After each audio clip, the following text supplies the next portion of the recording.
Greetings, everyone, and welcome back to the PandA Pod, NDRN's podcast all about protecting the rights of people with disabilities.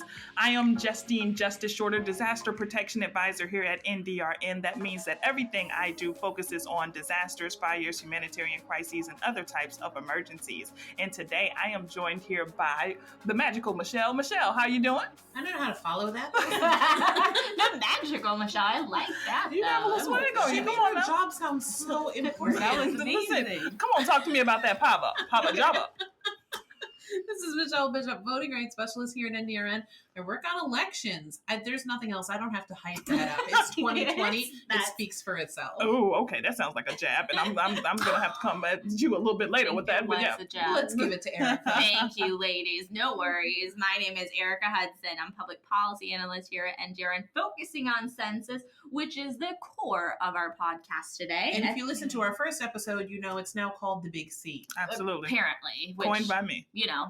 I take full No credit. one else actually says that, fortunately. On today's episode of Disability, Disaster, and Democracy, we will be focusing on census data and how it impacts emergency preparedness and disaster preparedness. Ladies, you all know Census 2020 is the coming. census is coming. The census. May the odds be ever in our favor. Dun, dun, dun. There was so many mixed metaphors. I know there's a lot going on. Yeah, it was like a here. movie trailer. There was some Hunger Games stuff in there, but that's a how little we bit roll. of Game of Thrones, a little bit of Hunger Games. Mhm. I'm getting very confused. Yeah. Honestly, it's making census sound a little bit scary. But you know, it does just make census to talk about the census, doesn't it? That's, See what Dum there? dum dum.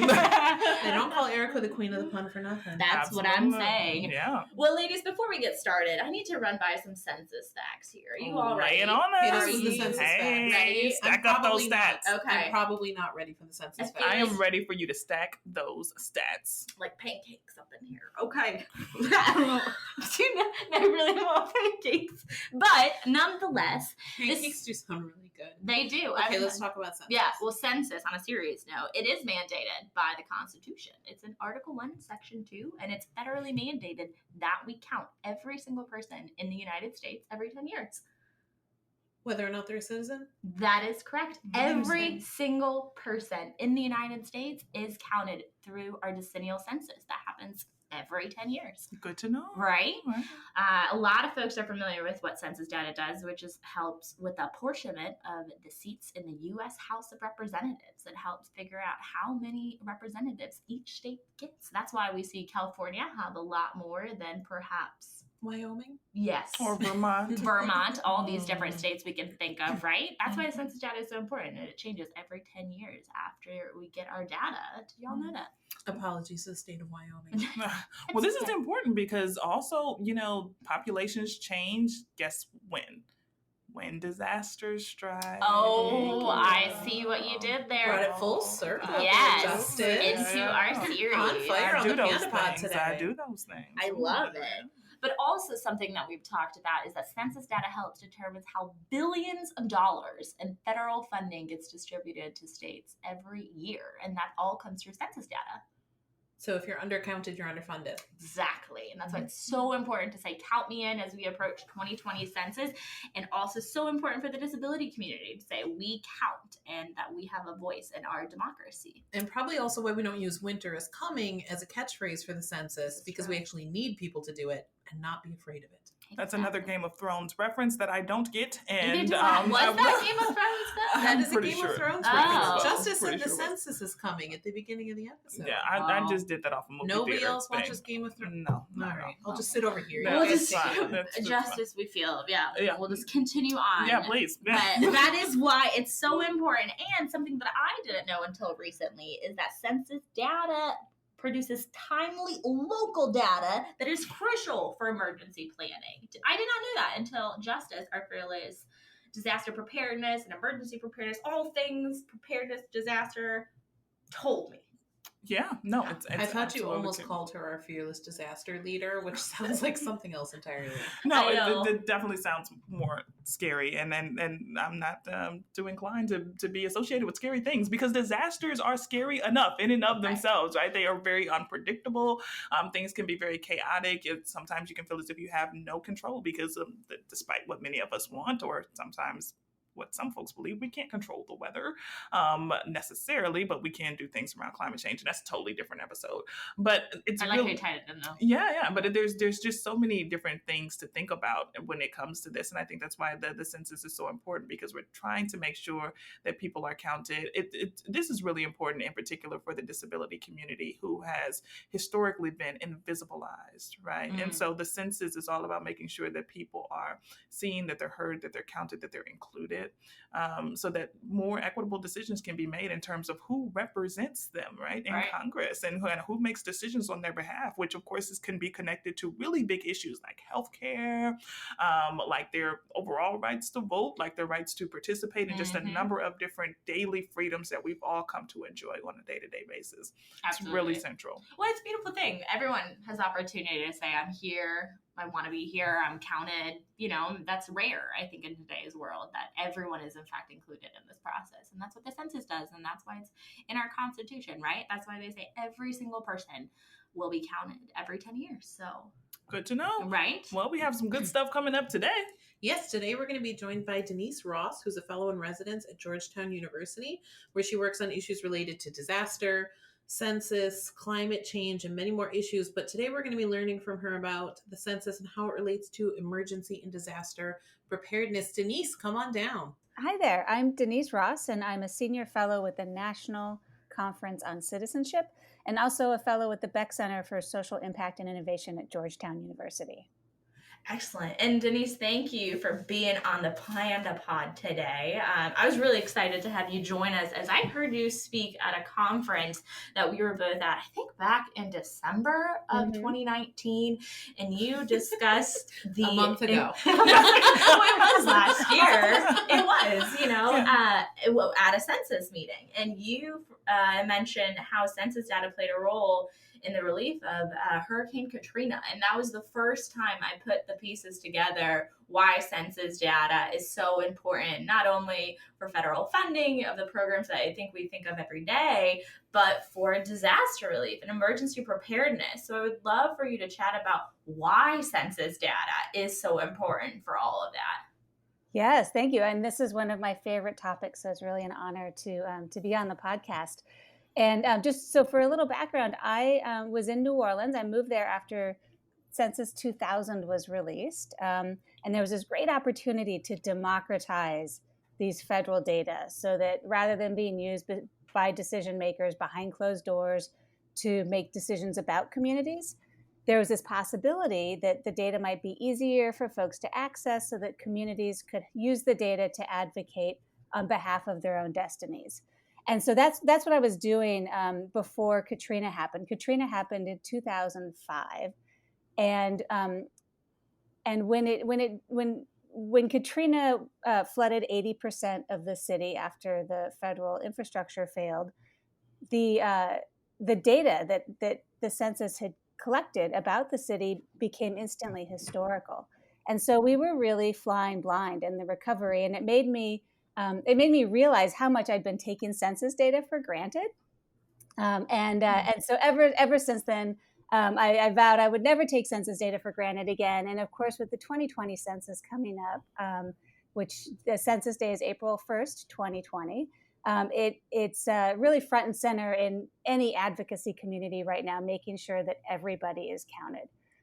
For disaster preparedness, every time you see that there's a fire or a hurricane or an earthquake, there's usually an area that's impacted and some severity associated with that impact.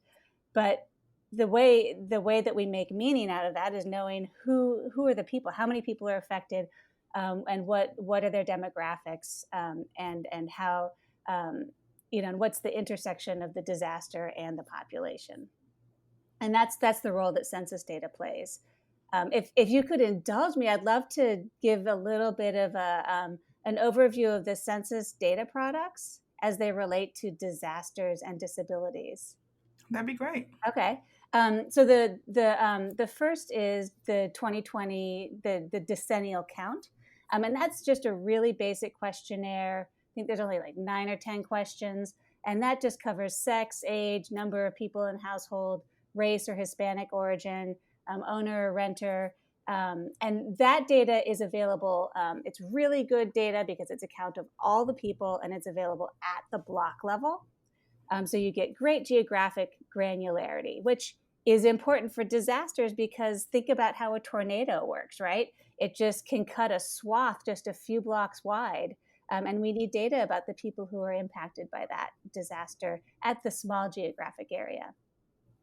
Now, because the decennial census by definition is every 10 years, the Census Bureau fills the gaps with these annual population estimates. And there they basically take the base number from the decennial count, add births, subtract deaths, and then account for net migration of people moving in or out of the geographic area. But the really interesting data that we use for disasters and emergency planning is from the American Community Survey. And that's a sample, and it gives you great information on access to a vehicle, what languages are spoken in the home, whether people have health insurance. It has specific questions about disabilities, including vision and hearing impairments, mental health and cognitive disabilities, mobility challenges, whether people can perform activities of daily living, do they need assistance for running errands, and do they have a service-connected disability as a veteran, that type of thing. And then lastly, there's the Census Bureau collaborates with HUD, the Housing and Urban Development Agency, to conduct the American Housing Survey, which has great data on accessibility of the home for people with disabilities. And why that's relevant is because the cost to rehab a home that was made accessible before a disaster, the cost to rehab it is going to be higher. So those are the four main data sets that the Census Bureau produces that are really essential for planning for emergencies and disasters. And let me just also pivot back once more to ask about disaster housing. You mentioned that a few moments ago, and it is the issue that I constantly come into contact with from one disaster to another. It does not matter where it is around the country or in the territories, the disaster, I constantly come into contact with this issue, the shortage of affordable, accessible, available housing. Can you just elaborate a little bit more about kind of the American Community Survey, the information that it collects around housing? You mentioned here around whether or not a home was accessible and what that looks like, but then also kind of thinking about that after a disaster and how much it costs to rehab a home and make it accessible. We see in the field often that the goal is to get a home to be back to its pre-disaster standard, right? And so the question or the concern that many disaster survivors with disabilities have is, hey, if my wooden steps were washed out and I could barely use my wooden steps if I have a mobility disability, then can we make some arrangements here so that I could have a ramp in place as opposed to just building the steps back? Can I get a wooden ramp as opposed to these wooden steps? Because it makes no sense to build it back to that pre-disaster standard if it wasn't accessible to begin with. But we can keep in alignment with this whole idea of building back better in a way that's more conducive to communities and to individuals. So I just wanted you to expand a bit on that concept. Yeah, there is a great opportunity here for evidence-based advocacy to change the policies. And so I think there would be sort of two avenues that I'd pursue. And one is this, allowing to build back better. If your needs weren't being met in the home that you were in, can you build back so that the home is accessible after the disaster? The second thing is just making sure that the maximum limits for housing support after a disaster, that people with disabilities who require accessibility modifications to their home have a higher limit, so that they can replace the ramp and replace all of the accessibility they might have had inside the home. Denice, that's great. Thank you so much for kind of tying that all together. That's really helpful and a lot of information that I did not know. And I really like how you said build better, and that's something we can take away after disaster strikes. And I want to tie something back into what you said earlier in the podcast. You mentioned Hurricane Katrina, and I think in today's day and age, we see that more and more with different disasters going on, whether that's Hurricane Maria or the wildfires in California. So I'm curious, what does the Census Bureau do after disaster strikes? And you tied in kind of why the data is so important. But during that rebuilding phase, I think of California and how so many people had to move out of that area following the fires. And I imagine those numbers are going to be vastly different now in 2020 than they were during the decennial in 2010. So I wonder if that has any impact. And I'm curious to see if you have any thoughts on that. Disasters definitely impact data collection. And it's tricky because it's really a chicken and egg thing, because in order to be in place and back in your home after a disaster, you need certain services, right? You need a complete community around you, but that complete community won't be established until there's a demonstrated need for those services. So I remember after Katrina, the most common response to these types of conundrums was, it's a chicken and egg problem. So I can explain that a little bit by just describing how the Census Bureau handles when they go into a post-disaster situation. So the Bureau is committed to counting every person in the United States only once, but in the right place. And the way they define the right place is by what they call your usual residence. And that's where you live and sleep most of the time. People who are displaced by a disaster don't have a usual residence that's where it used to be. And so that's tricky. They get counted wherever they are staying, whether it's a shelter with a family member, which may be outside of the area where they were living before the disaster. So after Katrina, I evacuated to Phoenix, and I was there for 6 months because we didn't have power.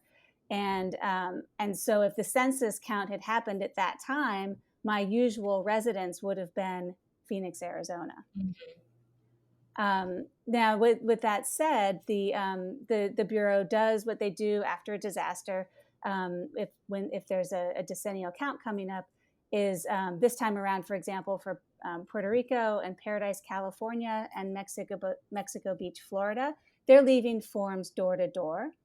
They're also using iPhones to update addresses so that they know which buildings are gone, where did new buildings go up, just to make sure they have a really good address file.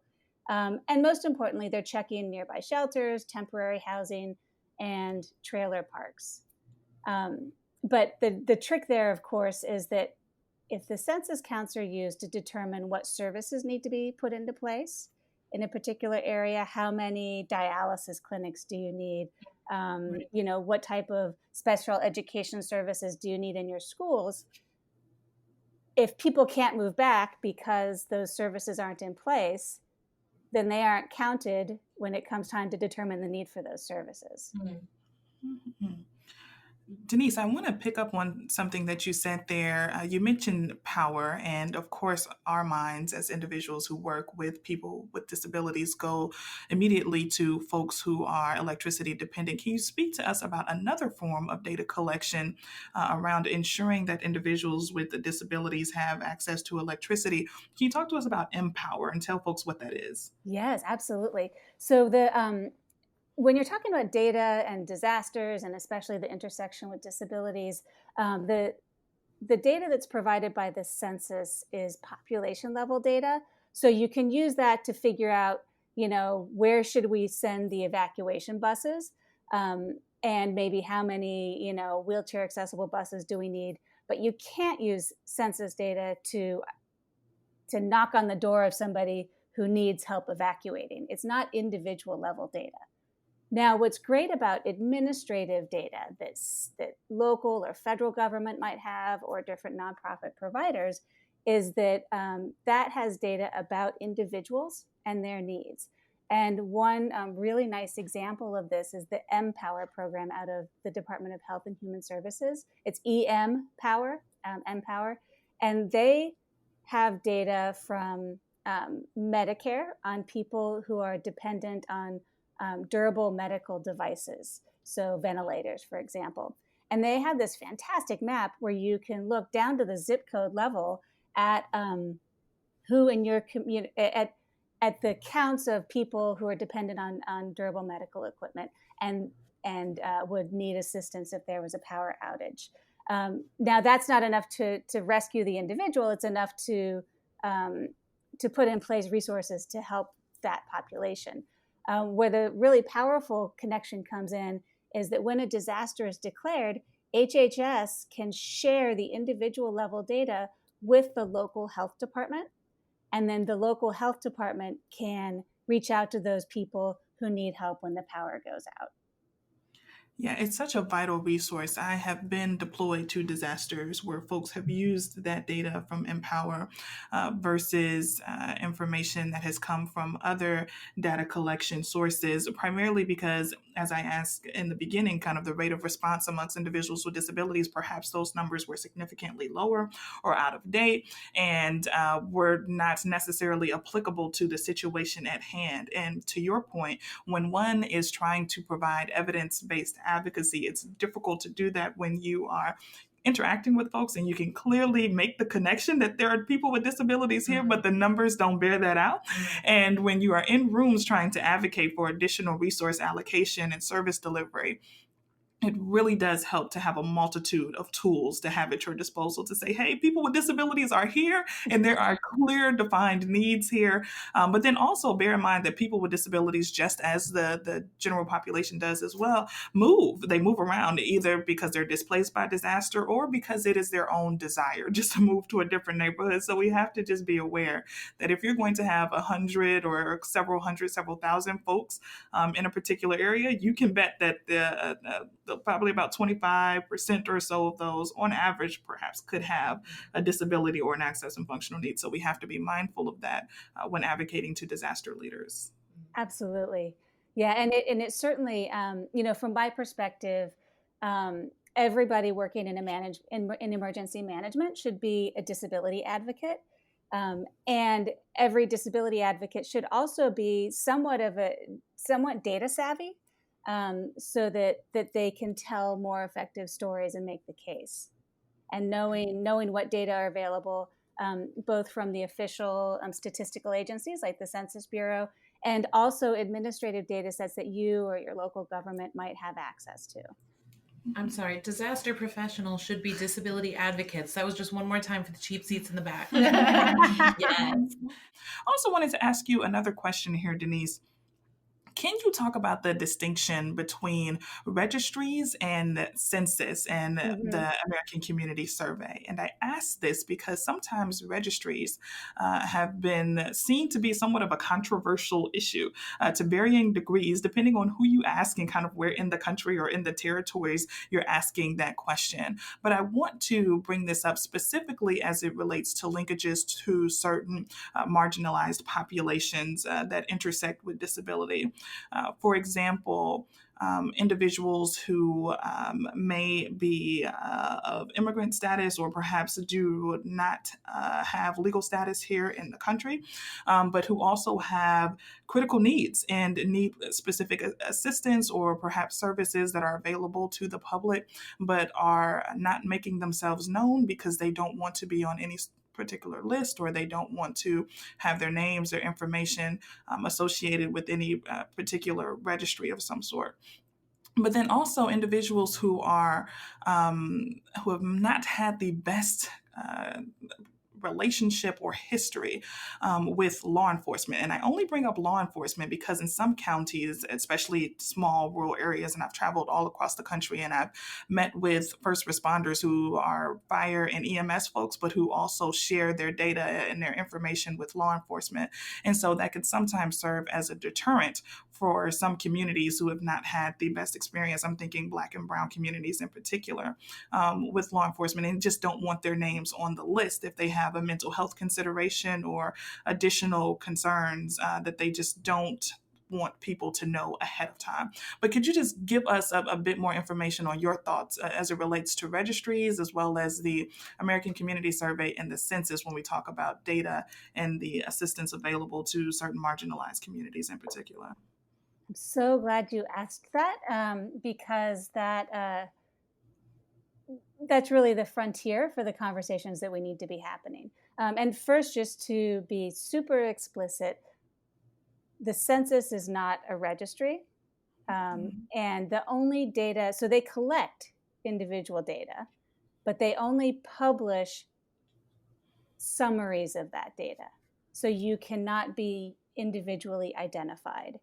And the Census Bureau is prohibited by law from sharing any individual level data with law enforcement or anyone else. Now that's good. And so they will not share it with the police department. They also will not share it with the fire department, who might be coming to help you if the power goes out.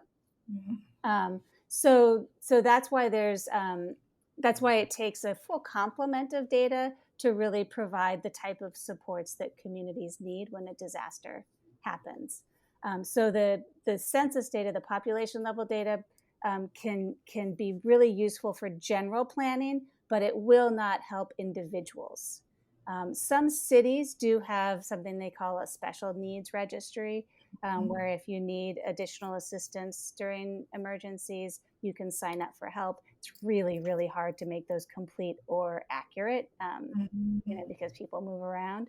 And so, and I think there's a good reason for concern about how alternative data might be used to help people with disabilities in emergency situations. And so so for example, your healthcare provider has information about you. Nonprofits who are helping support with activities of daily living have information about you. How would you want that data used? And so there's an important role right now for the disability community in terms of setting up governance in advance of disasters, of how personal information that's collected by state and local government or nonprofits might be used to help you and your community, or how you don't want it to be used. No, I think that's a really great point. And often, again, registries, special needs registries, it can be a controversial issue. There are some circumstances and folks that I've spoken to who swear by it and think that it's wonderful, and others have seen it being used in practice directly after a disaster, where hundreds, if not thousands, of people are on the registry, and only about a dozen actually were assisted to evacuate afterwards. So kind of that false sense of reliance that because my name is on it, I'll definitely get help. But then also taking into account that people with disabilities live full, well-rounded lives for the most part. And so not everyone is always going to be at home. I think we kind of move away from this thought that people with disabilities are sequestered away in their homes and are not able to enjoy the community. We think about this in relation to community integration. So that means you could be at a mall, you could be at a concert, at the club, whatever the case might be. But you could be out enjoying life. In a disaster can happen at any time. Now we're hoping you're not partying in the middle of a hurricane, but but if there is some sort of situation where there is very little to no warning, such as an earthquake or even or tornado that has very, very little warning, and you kind of have to just shelter in place wherever you are, that could be anywhere within your community. And so just knowing that whatever is put in place has to be flexible and fluid enough to fully comprehend and plan for all of those different variations. Yes, and the time to do that planning is before the disaster happens. Absolutely. That's how you maintain your autonomy over your own data, is by helping set up the governance in advance. Excellent. And I have one more question that I would really like to talk about real quick, as we've talked a lot about the use of census data and why it's so important. But in the context of the 2020 census, I think a lot of us hear about the federal funding that relies on accurate census data and why it's so important for a fair and accurate count. And then on top of that, how it helps communities build. So in terms of disaster planning and disaster relief, could you tie all that in together for us, and why participating in the 2020 census is so important in this context, both for disasters and just for our everyday life? Yeah, and this comes down to the core roles that census data play in our democracy. The most important one is congressional apportionment and determining how many votes your state gets in the Electoral College. So just in order for your state to be represented at the national level, everybody needs to be counted. That's absolutely essential. The second one is that voting districts, of course, are drawn based on census data. And so if populations are not counted in the decennial count, then their voting power will be diluted. So they won't have the representation that they need. And then lastly, is the distribution of federal funding. Many federal programs have their funding formulas based on census data, and so communities that are undercounted are likely to receive fewer services, and that that makes that has a downward spiral in terms of quality of life and tackling some of the intersectional challenges of poverty and disability and race and whatnot. Excellent. Thank you. And I saw it a few days ago, and I was doing some additional research and correct me if I'm wrong with this, but they use census data to determine how many fire stations a town might need based on the population, whether they need more. Is that what your understanding is too, of how potentially a community can see the direct impacts of census data? Local governments use the small area census data all the time for that type of planning. And in fact, they're even so they use it for determining where fire stations are, police stations, hospitals, Starbucks, right? Like child care centers. And that was what was so tough after Katrina, is we had no idea who was back, what they needed, and what services we should put into place. Like, how do we prioritize it? We were really flying blind after the storm. Yeah, I think it's really important to emphasize that piece there where we're talking about the money being associated with this, because we can plan as much as we can, but if there are not financial resources associated with those plans, then they are just merely ideals and they're aspirations. It's purely aspirational, but it won't be practical when something actually happens if we don't have the resources in terms of personnel, but also in terms of funding, services, different collaborations, in terms of partnerships with the community, so on and so forth. If we are not working to make all of those pieces come together, then the plans do not yield the same purpose that they ultimately had in the very beginning that we started out with initially. So it's very important to make sure that those two things are connected and streamlined throughout the entire disaster cycle. And Denice, with that, I do also want to ask, do you have any additional statements, anything that we have not gotten to thus far? I think Erica and I have gone through a ton of questions. We covered a lot of bases here. But I do just want to check in with you. Is there anything else that you would like to say that we didn't get to? I think we covered everything. For me, the two things that I think are potentially most important is that people with disabilities are currently not well represented in the field of emergency management, and that they need to be at the table before, during, and after events to chart an equitable response and recovery. And an equitable recovery is better for everyone. Disaster recovery isn't just one person at a time. It's entire family units and communities that are part of the recovery. And if we don't include everyone, then the recovery is going to be incomplete. And the second point is that the data landscape is changing rapidly with social media and and just so many different administrative data sets that we are all in, all these databases. And now is a perfect time for the disability community to help start providing governance on how those data can and should be used to save lives and protect privacy.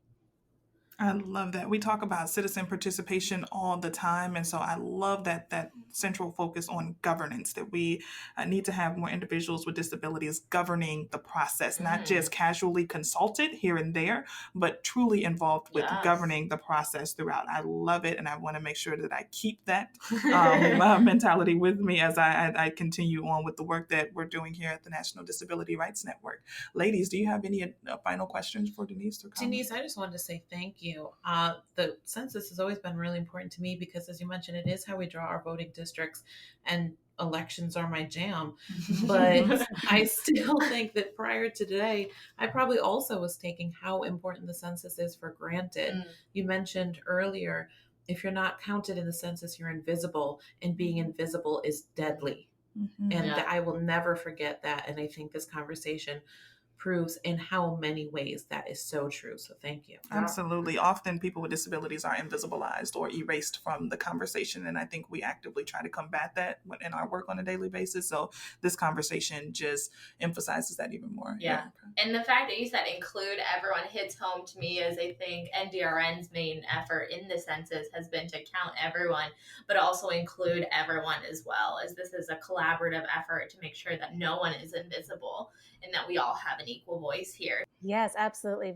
And anything I can do to collaborate moving forward. This is super important work.